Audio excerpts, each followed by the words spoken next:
Hi, I'm BNEWS reporter Chris Flaherty, and welcome to this special BNEWS weather report. I am joined by, of course, our BNEWS meteorologist, Peter Brown. Peter, how are you?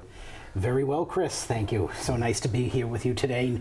Not in the studio for a change. I'm not actually doing the weather forecast for you today. Hopefully it stays nice. Just a forecast of some sort.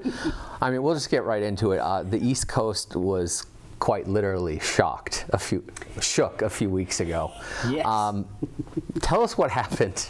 All right. So I, as you and probably just about, I want to say, probably everybody in Burlington and probably just about everybody from really Montreal all the way to Delaware had the same reaction. It was, middle of the afternoon. I was just sitting there minding my own business at home, and all of a sudden you hear this really loud, two really big booms. And at first I thought, was it thunder?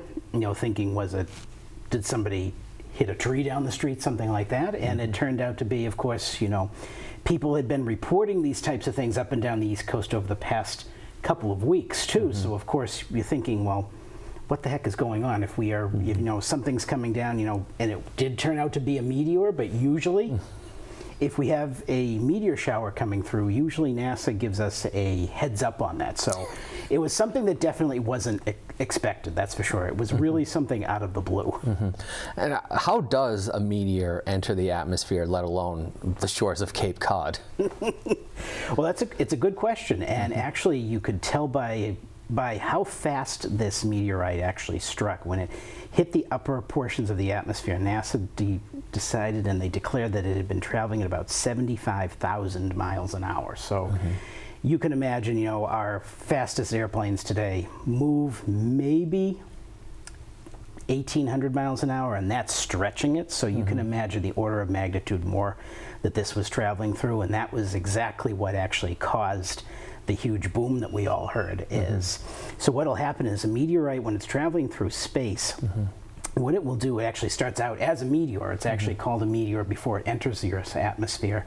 It basically has no friction when it's traveling through space. So it has no air molecules, no oxygen, nothing moving against it. So it's just free to travel. It can increase in speed, decrease, but depends on what it's interacting with. And what happened was, when it hit our atmosphere, all of a sudden it was bombarded by basically almost like a solid compared to the vacuum of space. It hit our atmosphere with this thick, dense air, and that just caused it a real shock when it entered our atmosphere. And because we have air molecules, we can hear that sound. So oddly enough, if we were out in space where there is no air, we wouldn't have been able to hear this meteor at all. It would pass by us pretty silently. But once it entered our atmosphere at that type of a speed, it just unleashed this huge sonic boom that everybody heard.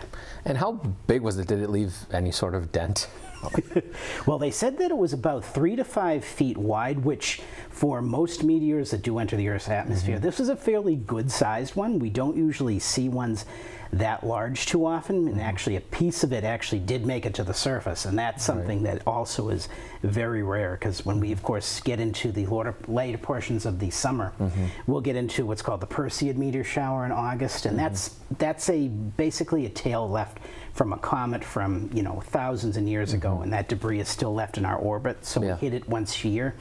But those ones will come in, burn up completely in the atmosphere, nothing hits the ground. This one though, packed a punch with it, because it's very rare for an actual fragment to reach the Earth, and it's actually lying in about 100 feet of seawater in Cape Cod Bay right now. Wow.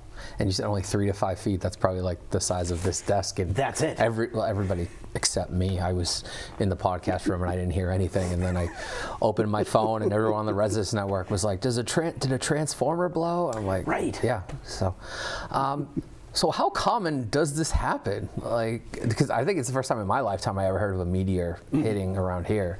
And actually, for them to actually have a fragment that makes it to the ground is pretty rare, actually. But we do have tiny meteors that are entering the Earth's atmosphere every single day.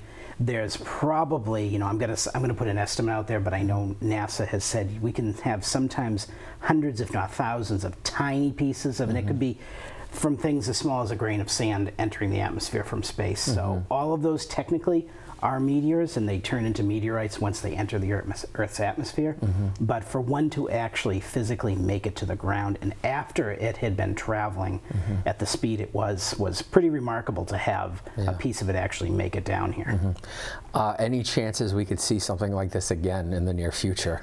You know, it's interesting to say, you know, and I'm sure NASA's right now analyzing the data to see if there's any type of asteroid trail or anything that's a comet that may have passed through our orbit at some time has left any debris behind. I'm sure they'll be analyzing that to see if, when we're in this same position in orbit next year, if there's anything coming towards us. But unfortunately, there's no way to really predict, especially an object this size, whereas of course we have NASA watching large asteroids that are out in space that are, you know, what they like to call sometimes city and planet killers out there, which are sometimes the size of, say, Mount Everest. Those ones, even small ones that are, say, even the size of like an apartment building, those are easier to see. But when you have an object that's only 3 to 5 feet wide, you don't like to say it, but you kind of roll the dice, and unfortunately those ones do get through unnoticed. And thankfully this one did hit the water, because I will be honest, if this had hit something going that type of speed,